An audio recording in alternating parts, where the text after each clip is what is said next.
all going to be on the internet now. Streaming is up. And we can call this meeting to order. Rather light meeting today. Yeah, Brian said he's unavailable, get tied up at work, and Brad said he may call in, and I'm going to text him right now to let him know that he can.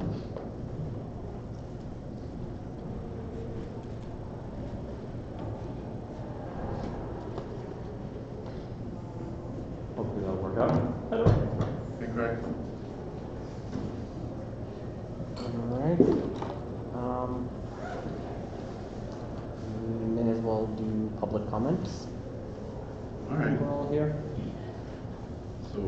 Any public comments? Yeah, I do have a public comment. All right. And it's on behalf of a friend of mine who is fine with me using his name. He's Anthony Braga. He is a director in the Criminal Justice Department over at Northeastern.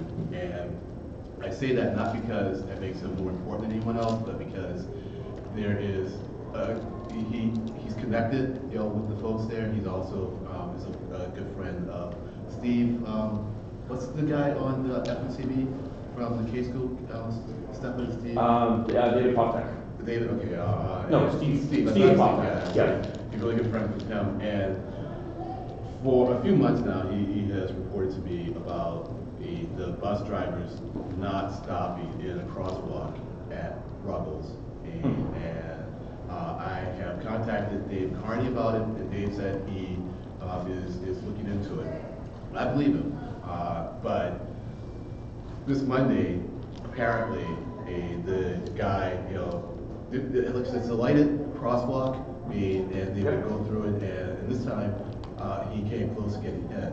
And what was odd to him about it was that he made eye contact with the driver, and Sorry, that's Brad. And I don't get the sense that it was malicious as much as it was maybe the bus driver. That's right, Brad. I'll wait. Okay, sorry about that. No problem. Kind of maybe thought that he was not going to move, even though he had the ghost, the walk signal. And so he's very upset about it. And what he's been doing when it's happened is giving me the time and the bus number. And so I report those to Dave as soon as I get them. So I sent an email to Dave saying, well, is there more that we can do? I mean, I know you're doing as much as you can on this. I know there's a process on it, but is there anything more that we can do to maybe, get the issue even more notice? And I haven't heard back. And even though I have Dave's number, I didn't call him because I kind of got his number from him calling me. And so I don't really feel that is good form, to call him on this when I know that he's getting an email. So when I saw my friend later on, he sent me this text. I saw him later on in the week, and he really thinks it's a major safety concern. And he said the next time it happens to me, I think I'm going to go to folks at Northeastern and try and put pressure on that way. And I said, it's a safety issue. So I would encourage you not to wait until next time. I mean, if you are so inclined to raise the temperature on it, go ahead and do so. And I would bring it up, here in the public comments. Where is this crosswalk? It's at Ruggles. I mean, it's a lighted crosswalk. He's described it to me. I figured I could see it on Google Street View. But it's an ongoing issue, and I know how these issues are. I mean, it's just, you probably have one or two drivers, that don't stop when they should be. And also I imagine there's a tension, between stopping and being on time.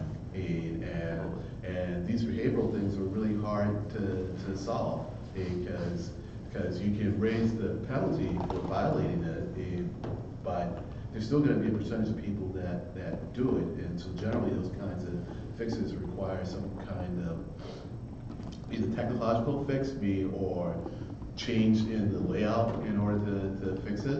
And so I told him, if you want to bring it up to other people, do so. I mean, maybe what we can do is encourage people, to either use Twitter or our website to report to us, if they are seeing those incidents not only at the Northeastern Rebel stop, but also at other places. And because if the problem is more significant than we think it is, then it may require some other kind of intervention in order to deal with it. So, go ahead. Did he say whether it was the same operator again and again and again? No, you can't just- know who the operator is, because all you can know is the bus number.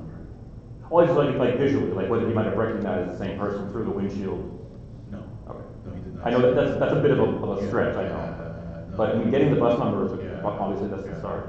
He didn't say, I don't get the impression that was the case, but, Okay. let me just stop with, he didn't say. But, yeah. Because I mean, knowing whether it's a different operator or the same operator would really go towards whether it's an endemic, systemic problem, or whether it's just one person who's Right. just heavy on the gas. Right. Okay, so that's our part. So maybe later on,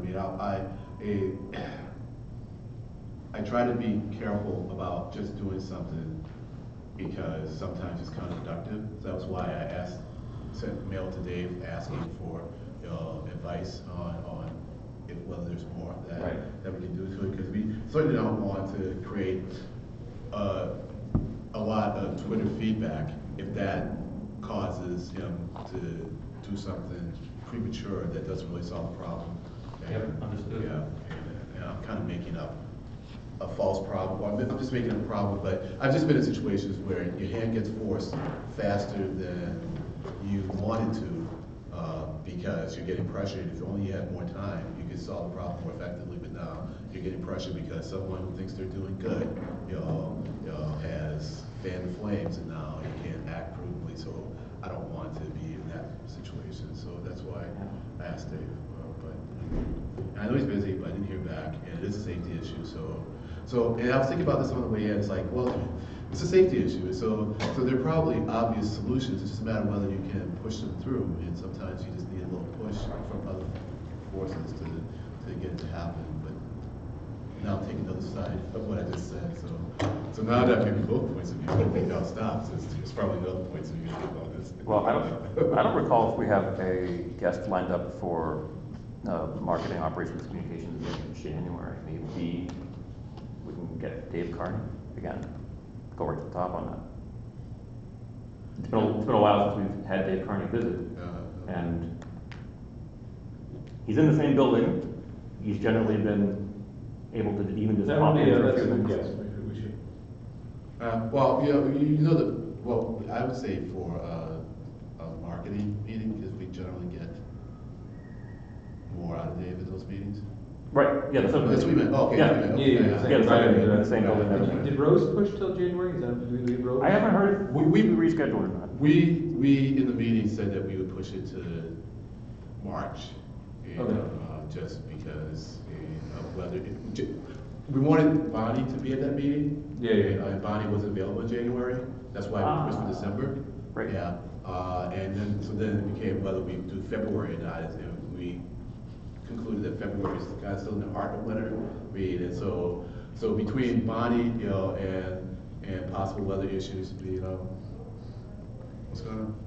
That's Craig, if you would mind sliding over one seat, because for the camera. Oh, no, I think it's intentional.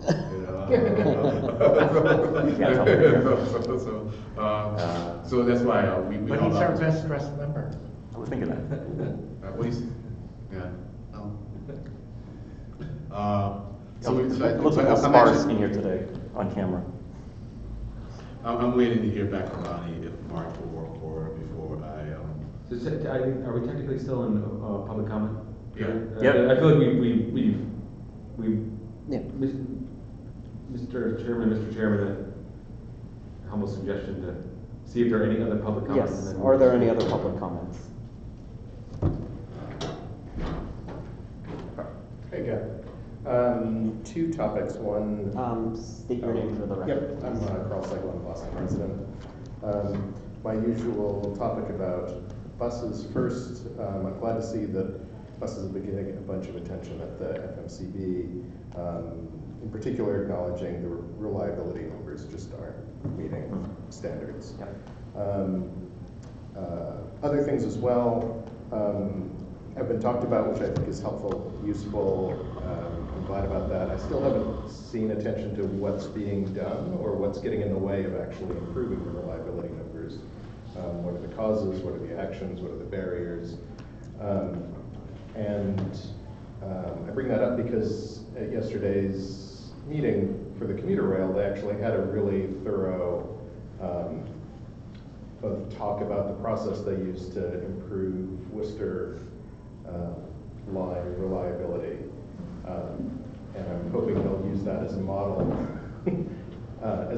to approach bus service reliability. How so? So for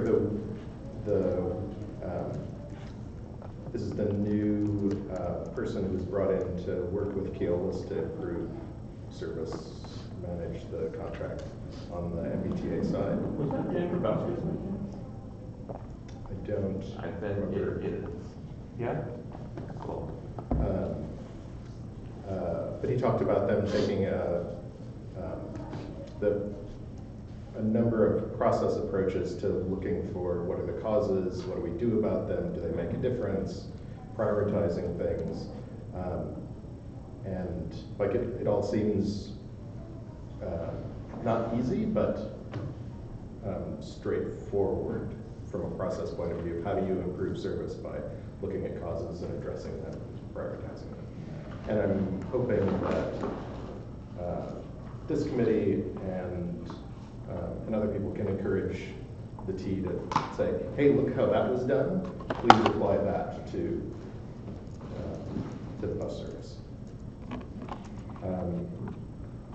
I'm also curious what the subcommittee heard related to drop trips, bunching, crowding, left behind, and so on at the last subcommittee meeting. So that's bus comments. The other thing I was curious about, related to complaints and the comments that Len made about not being sure whether this is a systematic problem or a common problem, or widely distributed or narrow. And I'm curious whether the T makes available either statistics or even more detailed information about complaints that come in. For example, Boston 311, the complaint line, they make a lot of information available about categories and resolution times and other things. And I'm curious about how the T handles that.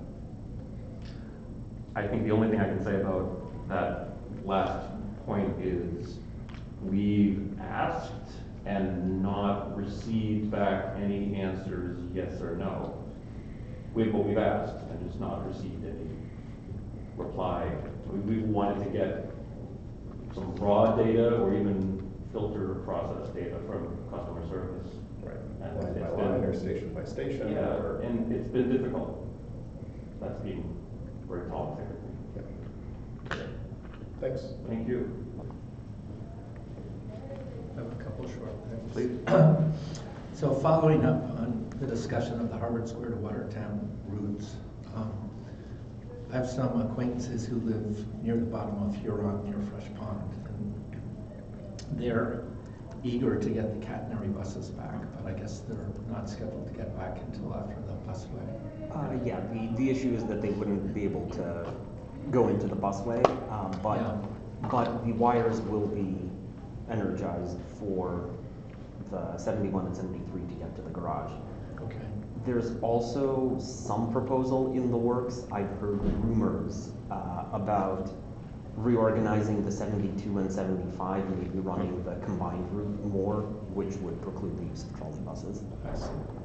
Well, they definitely appreciate the catenary as opposed to diesel on the street, and that they're users of the service too. They One should especially use it every day. But write more letters to the T about it. okay.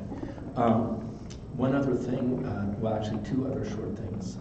I just heard today that the Green Line extension contract's not signed yet, so if it's just details on dotting I's and crossing T's, that's fine. If it's the contractors digging in and wanting some future openings to kind of open up the price or stuff, I think that would be a problem. So just hoping that MassDOT and T are able to close that quickly. Is that the entire thing or just the new to West Medford? No, it's the entire thing. Yeah. Wow. I think they've been working again on advance money on corridors, on things that were a critical path to try to deliver the project quickly or get less expensive. But the first working group meeting for kind of station reps, along the Green Line where all the stations are going to be, they tend to try to have a rep from Medford or Somerville or Cambridge in case local issues come up, or they can lead local discussions, which is a good idea. So I asked the folks who've been there, and they said that they were told the contract's not signed yet. So we just should keep a tickler on that. Absolutely. And then the last thing I'm going to forget, so I'm going to leave it there. Maybe I'll bring it. Yeah, we'll come back in. Yeah.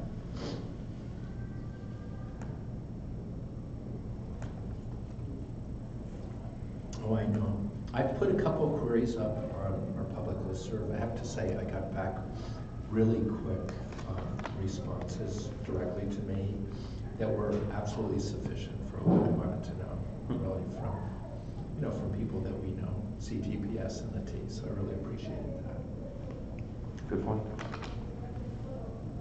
And Assembly Square is over 3,000 riders a day now, so it's a quarter built out, and so that would pro forma out more than 10,000 riders once it's built. So Wow. that's pretty good, especially just they had a retail ridership. They're about to open a lot more housing, but partners made a big difference on the weekdays. So it's pretty balanced weekday and weekend, which is nice.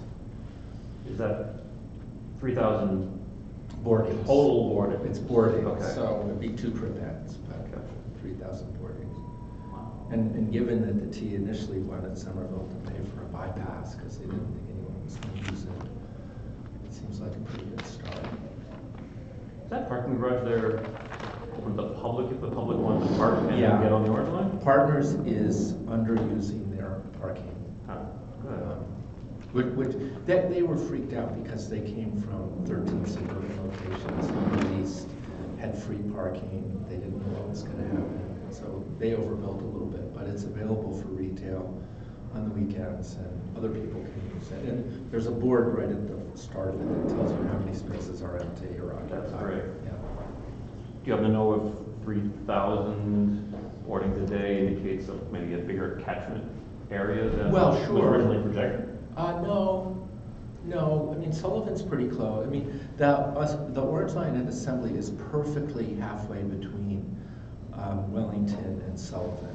Right. So I'm sure there's some people coming over from Somerville. There's people who can walk or bike. The parking at Assembly is just 3 hours in general. I mean, there's free parking for 3 hours for the retail. Oh, I gotcha. So it discourages people to park all day unless they're going to pay, which is good. But you can pay all day Yeah. if you want to. Yeah, you can Okay, pay good. everything. That's great. Thank you. Thank you. Unless there are any other public comments, we can move on to subcommittee reports. So, Capital and Finance, I guess. So, we had a short meeting. We did a brief follow-up on John Adams' visit with us, and I will press forward and reestablish contact with him at the beginning of the year to reach out to Jim Rooney and Boston Chamber of Commerce to see what we can do in terms of getting more money for public transportation. And talked a little bit about following up on designing construction, delivery process, and Eric Warama from Capital Planning is still planning to come to our January meeting. So at that point, he should have an early iteration of the CIP ready, and we'll discuss it. I know he has a new colleague that is starting to work with them, and he is looking forward to bringing to the meeting to meet us and give her input.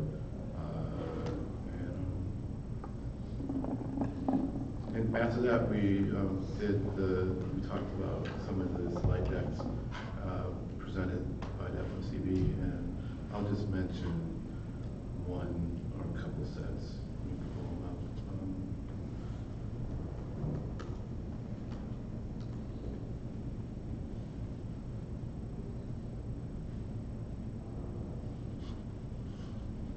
Sorry. Well, one has, okay, here it is. For late night service, I guess there is some consideration of doing one route that would go from Mattapan to Revere. The interesting part about, well, there are two interesting aspects of it. In order to get the cost down, they were thinking about maybe hiring part-time drivers.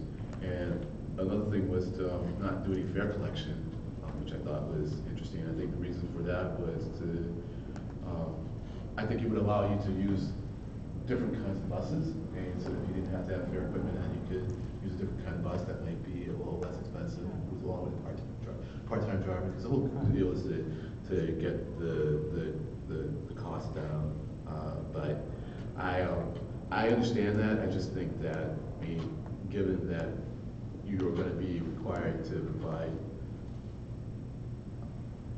the ride-like services, and that's a big component of the cost, then that's probably going to be the prohibitive factor in it. And I understand that. I agree with that as a concept. I mean, and so, as I mentioned at the MCOP meeting, even though I've been a big proponent of overnight service, being given the high costs, especially being factored in the ride, I no longer push hard for that, or push for it all. I am happy to see us devote the resources to increasing service early in the morning, and so now with supporting that with the ride is a lot more feasible, financially, and I haven't given up on the prospect completely, because I have to mention AB's once a meeting. I think they'll be the solution to the issue if deployed correctly. So that was late night, and interesting the idea that you could open up to different forms of buses. yeah. My vote is duck boats. Yeah. I think, have you ever modeled out the entire system being replaced with duck boats? How much capacity on a duck boat? Autonomous duck boats. AV duck boats. Well, And new routes, this is new routes. You can go, forget the Congress Street Bridge traffic. You can just hop right in the channel. well, creative, Rod. Well, creative. Just encourage more of that behavior.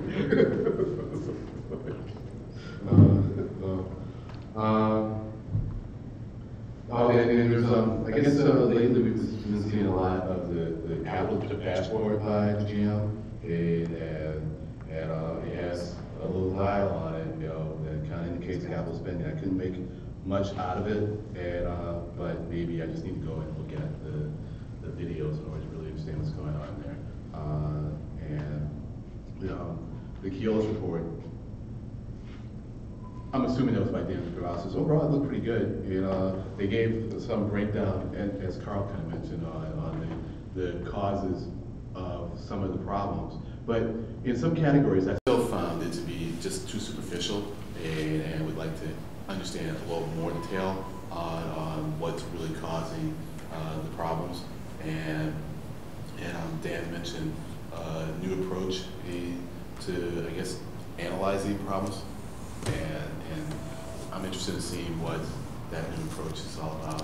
So anecdotally, I read that report. I also have seen anecdotal comments on Worcester Line on-time performance, and anecdotally, one thing not mentioned in the report is actually leaving stations on time is a big component of that.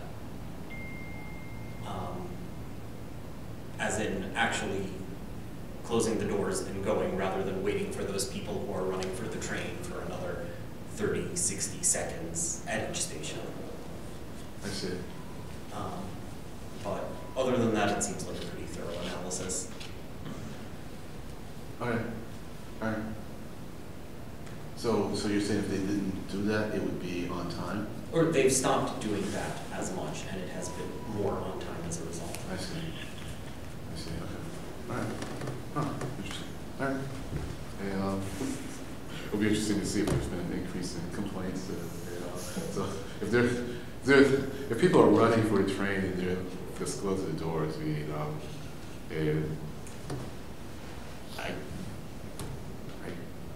get it. I mean, I guess it probably happens once, and you make sure you're there on time again. So if it's like to train people to be on time, I get it. So yeah. You know, in a perfect world, there'd be some way of getting computer analysis of the in-station security cameras and actually like trying to parse that out. But I'm just thinking too futuristic. I mean, I can't imagine a way to get good metrics on that other than complaints. Yeah. Well, I mean, you get the behavior that you tolerate. I mean, so yeah. So because generally, I mean, for me, I mean, I generally aim to be at a place where if it's like once an hour or so, then I get there 15 minutes early. And yes, I spend time waiting, but I make sure I get it. I mean, I don't play it close to the wire. And so we all can't be perfect human beings like you. Some of us run late every once in a while. Rely on the charity of strangers to hold buses or trolleys or whatever for 15 seconds. But you can try. You can try. I would already try. I would argue I generally do try to be on time and don't. I don't kind of wander through life not trying to be on time, and I would bet most people don't either. And you can try to be perfect like me. Yeah.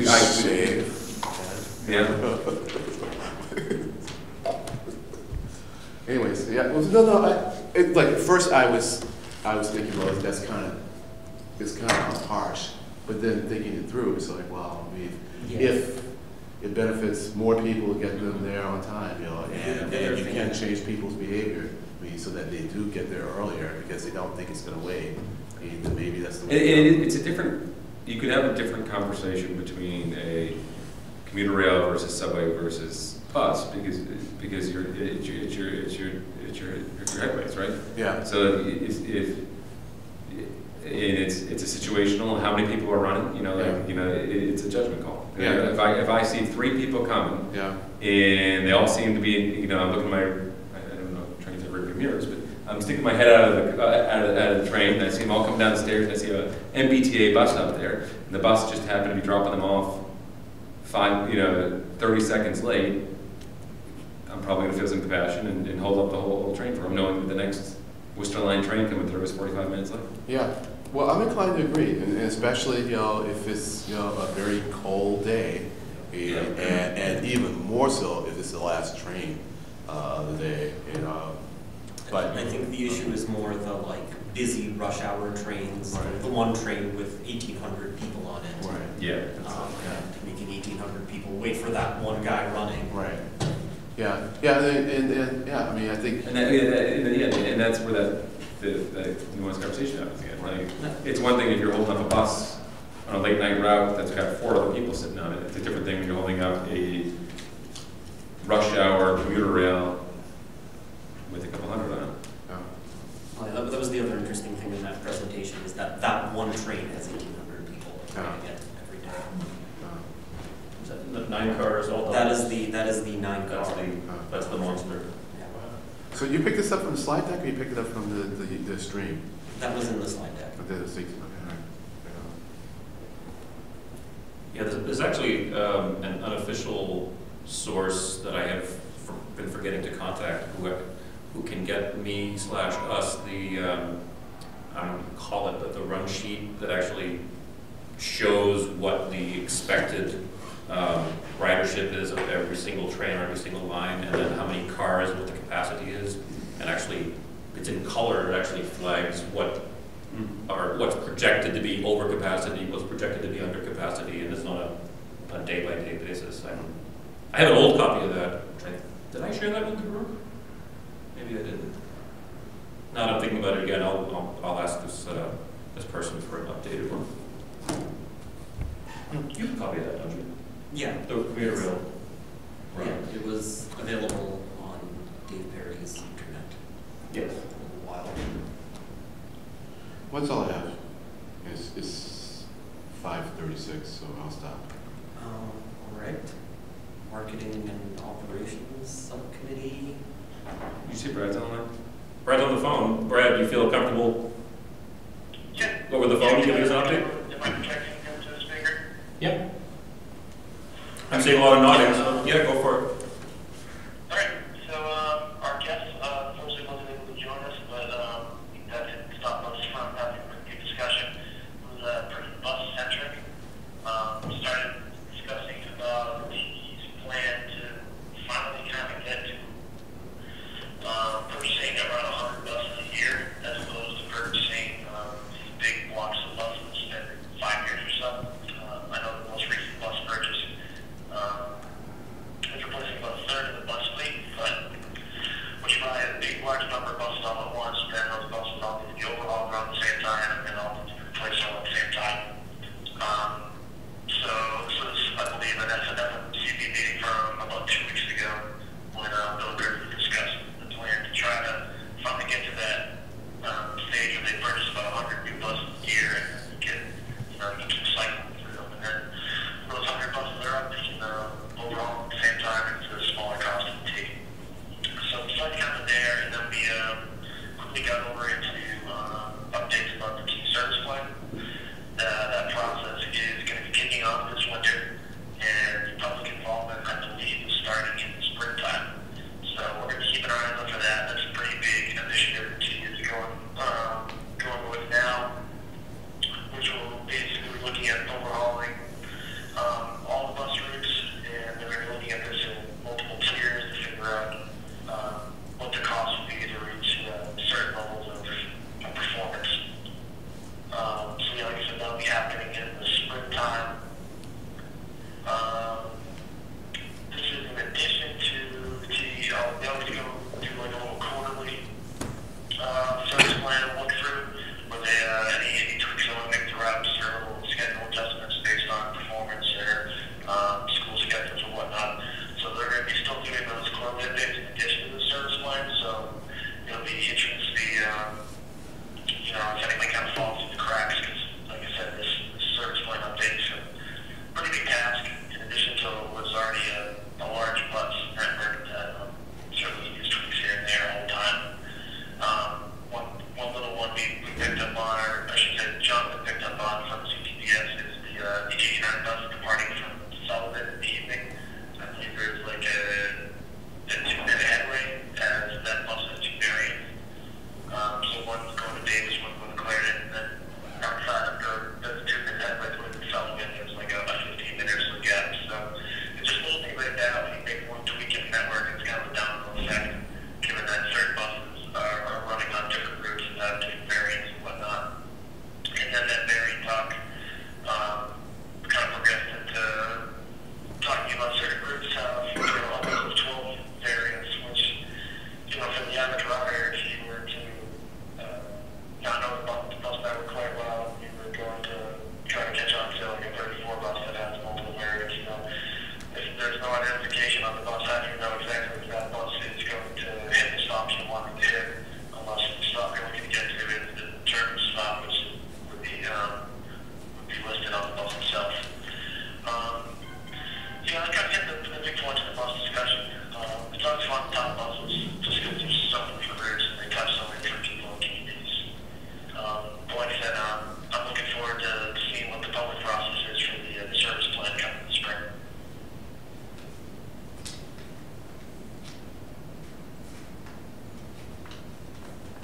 We're thinking about getting Bill Wolfgang to come to the January meeting, but I haven't reached out to him yet, but we want to get Dave Carney in January. We need to ask Bill Wolfgang in February. Yeah, Brad, any thoughts? Bill Wolfgang first, or Dave Carney first, or invite them both and see who's available? It's up to you guys. Yeah, no, some of also Dave's been in. What was that, Brian? It's been a little while since Dave's been in, and Stefan, didn't Dave just recently update the software they use for tracking the buses to be more accurate? I don't think that's happened yet, but I know what you mean. That we're talking about replacing the onboard system. I think it would be in addition to the existing system. They put in these extra, more accurate trackers. Okay. And still have the old transit master business for their operational use. Well, I mean, certainly if being the geek, well, not the geek, but being one of the geeks here, if I can't remember that, that's good enough reason to invite Dave Carney. Yeah, let's go, Dave. Let's try Dave for January and get Bill on for February. And then we have Rose for next year, and look at that, we have a whole quarter worth of guests. Yeah, well, you said, and we'll make an adjustment if we need to. yeah, you were saying before that Bonnie was going to join us when Rose comes, and that was not going to be January because Bonnie was not available. Is that what you said? Right. So, Okay. and so tentatively we're going for March, but I was just waiting to hear back from John, Bonnie, Okay. on March before I Very take the good. station. So I sent Bonnie an email, I haven't heard back from her yet. And who would reach out to Dave? Brad, are you reaching out to Dave? Or Len, are you going to? I'll reach out to Dave since I have something already in the works with him, you know, so it just gives me a way to kind of pull those two together, maybe, so yeah. Great. Yeah. Is there anything and I'll reach that- out to Bill, yeah, go ahead. Is there anything that Bill's doing, I mean, other than the new orange and red line cars? I mean, I think the acceptance for the new bus fleet is, if not done, it's pretty close to being done, right? There's also the Type 9s coming. Don't forget the Type 9s. Right, oh yeah, I was thinking of anything that Bill has his hands on, like right now, where we might want to get Bill here in January or as soon as possible. I can't think of the upcoming stuff for the Type 10s. Right. That's the most sort of pressing issue where we might be able to offer some input. Yeah, but given what Len was saying at the beginning about people getting almost hit in a crosswalk at, I'm sorry, Ruggles. Maybe that's more pressing, and we'll see if Dave can come for January, in fact. And other stuff, it's always good for other information. Can I bring up a couple more issues on CF? Yeah. I'll bring it pretty quick. You know, so on FC 2.0, I mean, reading slightly from that, it seems like there is $31 million in capital costs during the entirety of the 13-year contract. And I know there's good reason for it, it just wasn't apparent to me why, you know, there should be like capital costs, I mean, during the entirety of the contract, because you would think that, you know, that it would have to be front-loaded with most of the capital costs, and then there would be like, I mean, you expect some capital costs, maybe maintenance and whatnot, you know, although that could be technically operations, you know, operational, but anyways, how do you categorize it? I would just normally think that you'd have a lot in the front, you know, and then less in the back, but maybe that's just the way they structured the contract. But more importantly, it's like, I mean, one of the risks that was mentioned was there could be a possible handback of it, because I mean, I guess there are they have a contract for 5 years or something, and then after 5 years they can renew it or something. There's a certain amount of time. Oh, it's and then, like a 12-year contract with two 5-year renewals, I thought. Okay, so maybe I'm missing. So initially they get 12 years, and then they can do Something like 10 or 12. So in total it's 22. It could be something, yeah, with the options. Okay. I'm pretty sure the options are, if I remember correctly, it's 2 5-year options. After the initial 12. After, and I'm not sure if it's 12 or 10, but. Okay, all right. I mean, because I thought maybe it was within that 12-year you had to come. No, Okay, fine. There's definitely a longer Fine. period that we are settled for, and Yeah. then 2 shorter year options after that. Yeah. So then the risk of the handback, does that come at that 12-year mark? I mean, where they don't have to do the extension, that they could actually say, well, we don't want to do this for 5 more years? And I assume that's what an option means, that if either party wants to walk away. Right, because now I was more concerned about it because of what happened with the ride, because now like the T has gotten rid of that contractor, right, with the ride. I That's actually today's- don't know the story. I think that's brand new. I'm behind on that, so let's Yeah. come back to that. That's under new business. So I figured I hadn't read yesterday's slide decks, so I thought maybe it'd come out in yesterday's news and slide time. What hits the news today is what happened in the FNCB meeting yesterday. Right. So okay. And the other thing, sorry, I forgot.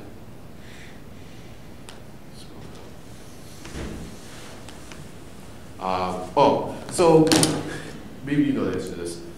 So there were quality ratings made for the two bidders for GLX. Right. And the one that won it was lower in quality ratings. I think it was like 4 categories. It was lower in 3 categories than the other one that lost, and it was tied. It seemed like the only thing that the one that won was better in was in a lower price. It wasn't clear to me how the quality ratings, factored in, to the overall determination. So I didn't check their math, but they did say that it was they divided things, and the lower divider increased the upper outcome, if that makes sense. It wasn't. It wasn't kind of addition or multiplication. It was a division of the 2 factors. So one of them was working backwards relative to intuition.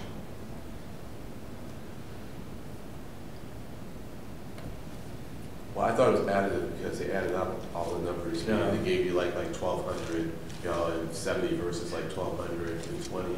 No, it was a division. They showed it at the meeting when they announced it. All right. All right. But so are they saying that the categories weren't equal categories in terms of weighting? Is that what you're That I saying? didn't hear. That I didn't hear. Not even more. It was just the price versus everything else. One was divided into the other. Was divided into the other. Oh, okay. So then the price had to be the weighting then. Must have, since they were inferior in terms of other quality categories. Yeah, it could be. As I said, I didn't check their math, but Right. they understood that a lot of people were misinterpreting what they did. So. Okay. All right. All right. Fine. I'll follow up on that. I have a tiny question on the 100 buses a year. Will that help with maintenance, or, I mean, in the past we've had a problem with having so many different vehicles and fleets and ages. Is it better to have 100 a year and then a few things change each year, or, are they being careful to have consistency between years so that they don't? I was thinking a similar thing. One of the advantages to swap everything out is it's common parts across the entire.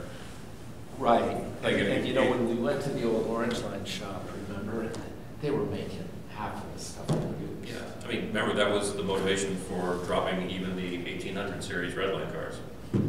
Yeah, That well, was it makes originally part of sense the to plan, me but- that the simpler your fleet with regard to maintenance. The problem is that you only have so much capacity for maintenance.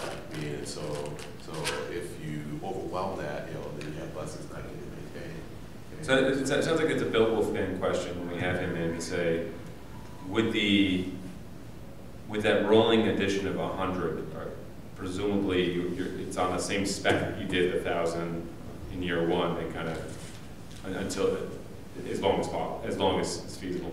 Yeah, and we've had some meetings where we drilled down a little bit on the inventories, right, and parts and stuff like that. So I could see it working both ways. I could see it actually being a help or a hindrance. I can't imagine that plan would be based on every single time putting it out to bid. And I hope not.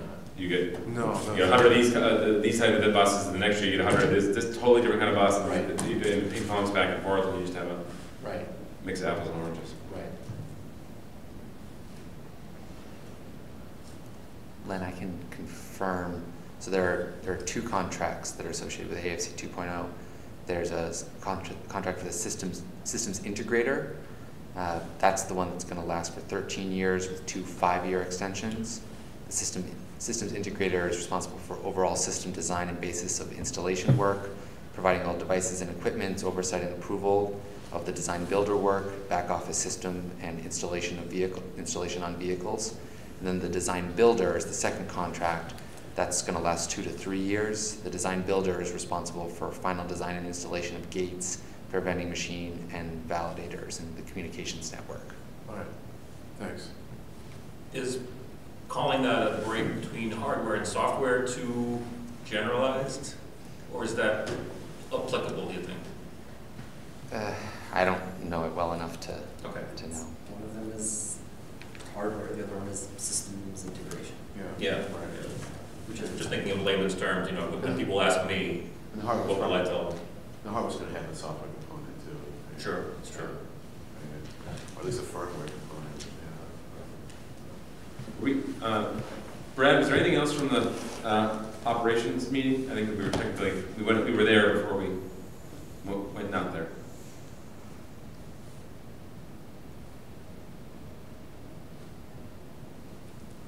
Brad, did we lose you?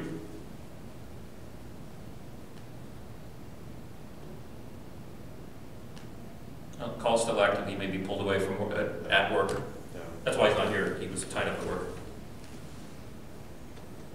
Is it right?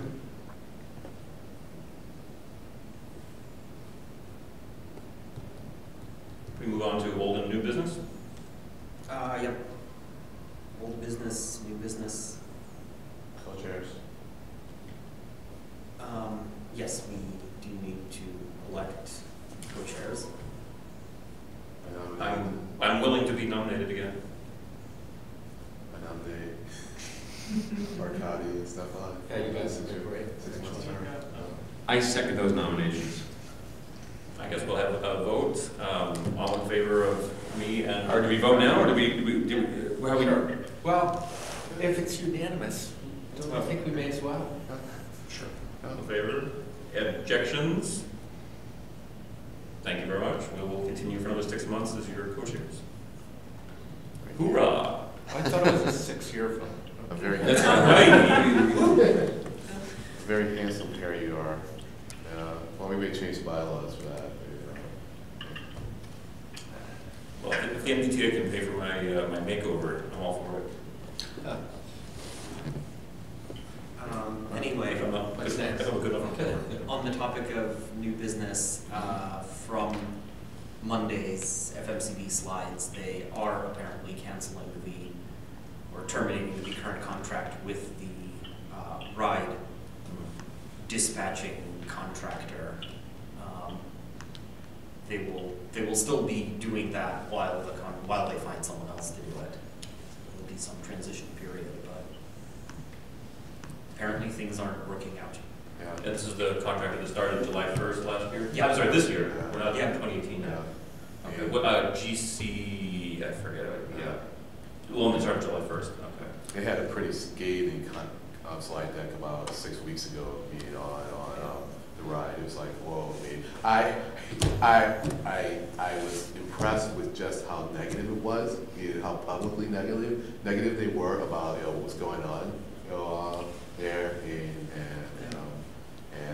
and we do have Look like you have something you wanted to say? Yes, so it's global contract. They said they were penalized about $100,000 through the month of June because of complaints due to delayed pickups and missed trips. In addition, the cost for operating the ride went $13 million over budget. So they had a very negative feedback. So a new member who may not be able to make it later on today, but has accepted the invitation, used to work before them, and had some insights as to why they had issues. So it'll be helpful to talk with him more. What's his name? Chris Pate. Okay. I didn't meet him during the interview round. That's excellent. Nice guy. Yeah. So. Well, I think, fun addition. Go ahead. I think after we meet him and get to know him, maybe we should actually schedule, a brief portion, but actually make it formal to talk about that. If he brings first-hand experience. I mean, I wouldn't put him on the spot if he's willing to talk I about would be it. a little careful as a floor. Oh, of course. No, because he worked for them, obviously getting paid, and then if you badmouth your former employer, I don't know. Oh, yeah. Why would we do it in a subcommittee meeting? Yeah. We could. Yeah. And then we'll make a decision from there. Yeah. I asked him about NDA stuff, and he felt he wasn't in violation of anything, but the whole former employee thing is definitely something to take in mind. Right. So he'll talk. I mean, we won't force him to say anything more than he doesn't want to say. Right. So we're not that kind of a group. We won't stop him from saying anything. I'm sure there will be more details publicly available as well as this whole thing sort of falls apart. Yeah. Oh, I've got a quick new business item. Yep. Does anybody recall if, well, not recall, does anybody have an opinion on whether it would be helpful to invite Barbara Goodnowski from the state ethics office to drop in January, presumably when we have all the new members, in case there's questions about what it means to be the special state employee. Well, I sent them links to the online training and told them, that at some point next year, we'll probably hear from them because they commented to our recertification that we were doing here last year. So I figured they'd be here at some point this year, so I sent them the link and said, well,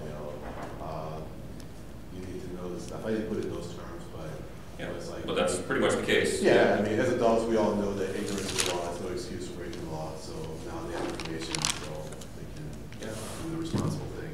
But nobody's jumping at the thought of having. Well, I think that's a good good housekeeping. compromise. I agree. Compromise. I don't care. I just wanted to put it out there as an option. I just said what I did, so if you want to pull her in earlier. No, I mean, people are comfortable with. I would say, have them do the online training, and then if issues, you ask people, did you do the training? Did any issue, did something bother you, and then pull in. I don't know that she can answer that. Sometimes you have to get a lawyer or some crap. Excuse my English. That's okay. Well, no, because it's. We're broadcast worldwide. Bleep. And so, in the beginning, it seemed like an awkward thing to go through for many of the members, but I think having a common denominator is by itself valuable. So I've kind of come to think it's a good idea, because nothing is not a good idea. Right.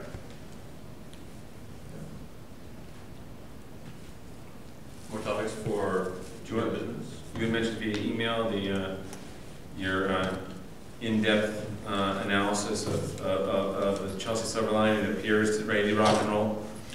I hesitate to say field trip between the months of November and March, but it's brand new, shiny. It's got that new bus line smell to it.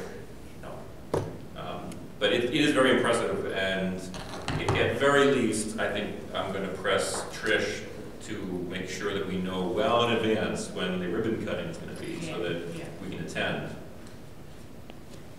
Is that a good minimum standard, or are people interested enough that we want to go see it beforehand, or get a special guided tour? I think That would be a nice idea. Maybe for the new members, it would be fun. Yeah. also true. Before opening or When is it post opening? opening? I haven't heard a hard date yet. Is it, That's about what time? I thought it was that going to be the new rating. Yeah, the spring which is rating. January? No, April. April that's new 2018. rating. Oh, crap. Is it only, sorry, there I go again.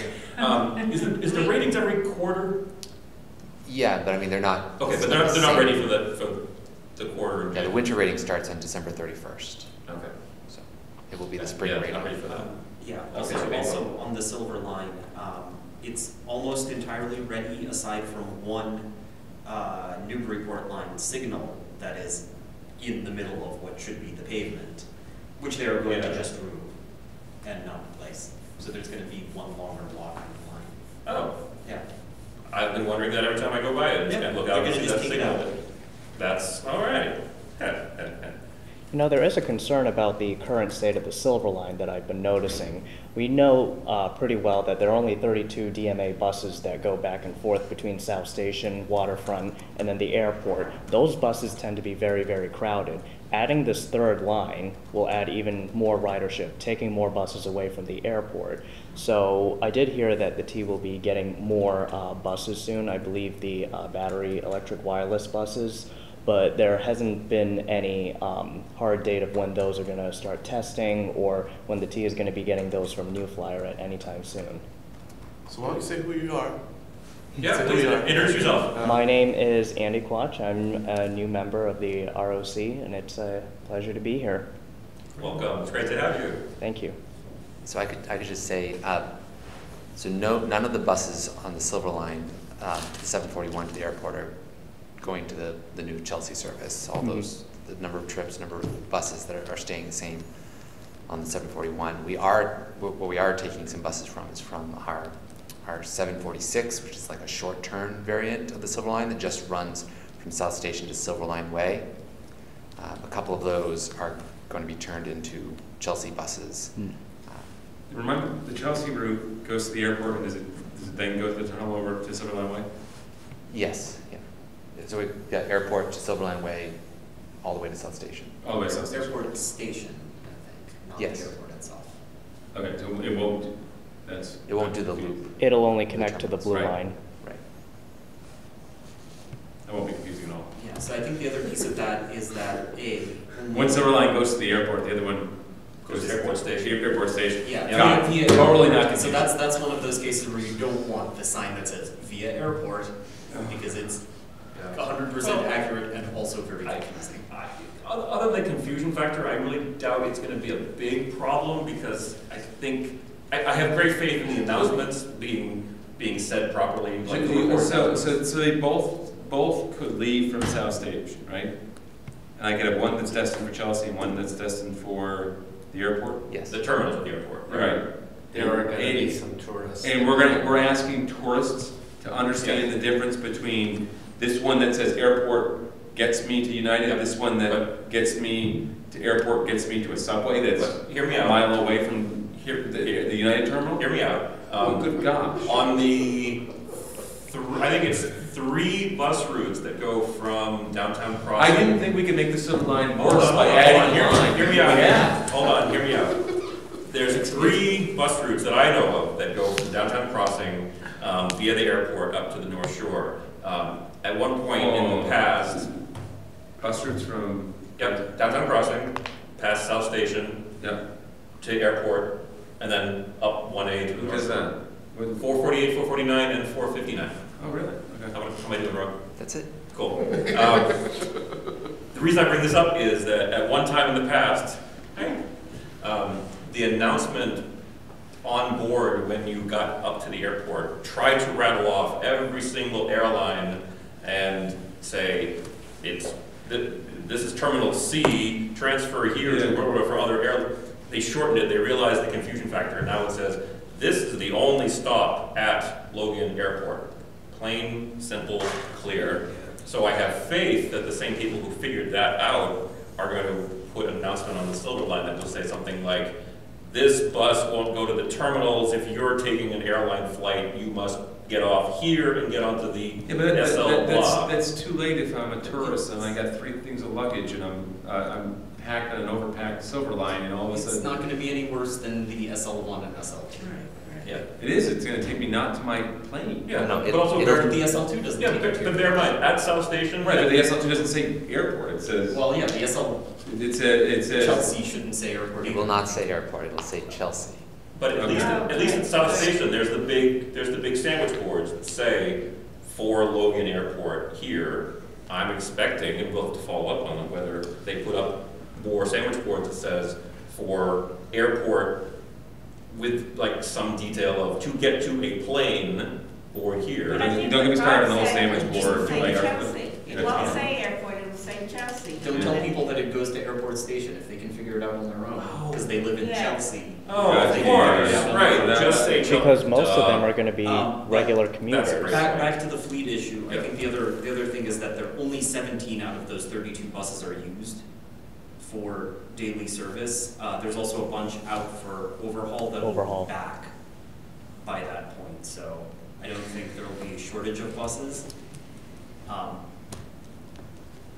I think the biggest potential issue is, of course, the drawbridge, that whole service. You mean the part of the Silver Line that's not a line? Right, That's that's over. shared, The yeah, garbage is open. yes.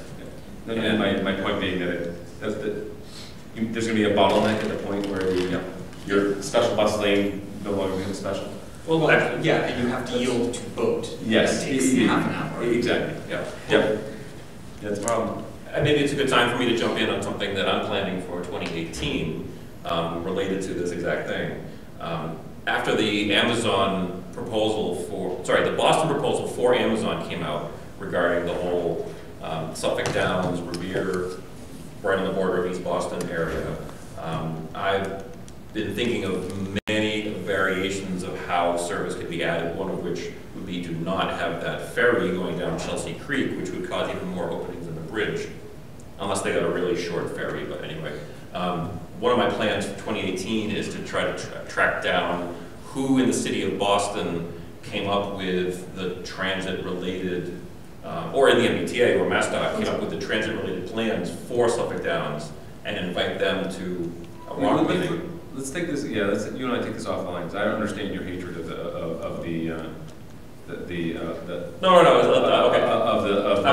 the water tax. I'll be more objective. Suffolk Downs, regardless of whether it's Amazon or not, is probably going to be the next big development in close proximity to Boston. Yep. And since the Amazon proposal had such detail to it, I think it would be good for our group to get on top of the potential issues around that area, what the planning was, what factored into it. My advice to them would be, you know, such a large development like that, we had such good use of the new assembly station. Mm-hmm. Is if they could put 2 subway stations very close to Suffolk Downs, I mean, like right there, that would be really helpful. That'd be a good, you know, that would be helpful. That's very good. Yeah. Would they make them blue? You know, I like that color. It's a good color. Are you being sarcastic about the 2? Yes. Okay. He's being incredibly sarcastic. The thing is, though, that those 2 stations are at the far eastern corners, the far eastern northern and far eastern southern corner of the property. Yeah, admittedly, it's 2 heavy rail stations, but isn't it like 100 acres? Assembly is 150. It's it's got big, 1 it's station. big, And you but have it's 2. not In the that middle. big. You could walk across it. Boston has 14 stations in the area this size. Yeah. Yeah. My concern is that the blue line is only going to serve the eastern part of the property, and the 1A corridor is already a complete bottleneck for probably 5 hours in the morning, 5 hours in the evening. It affects MBTA buses, and there is an old railroad right-of-way that goes right past the western side of the Suffolk Downs. So one thing that we did at Assembly, this is a small thing, but we had Judge King out in the accessibility community because they were only going to put 1 head house in. So if you've got to stretch 1 station over 150 acres, you really want a head house on both ends of the platform. It helps from both sides. So then you can run your whatever connections to both ends. Mr. Chairman, as we have our new members joining us, my suggestion is to run through the remaining agendas and close out the formal portion of the meeting. Wrap up this discussion. Sounds good. Nobody else has anything else. Any more public comments? You know, whether or not we have Amazon in that area where the blue line is, I think this is a good initiative to connect the red and the blue lines together, no matter what. Here, here. I think it's got the best chance in 50 years, probably. All right. Any other public comments? All right, let's Motion to close. Second. Okay, we'll conclude the formal part. The formal part of the meeting is concluded. Now, I am open. I have no opinion whether we should keep the streaming going or stop it, because this is going to be the informal part, just like meet and greet. But I would suggest stopping the streaming. okay, sounds good to me. I have no problem with that. So, people watching online, thank you for listening. And Brad, should we keep you on the phone? You're welcome to. I'll hop off now. Okay.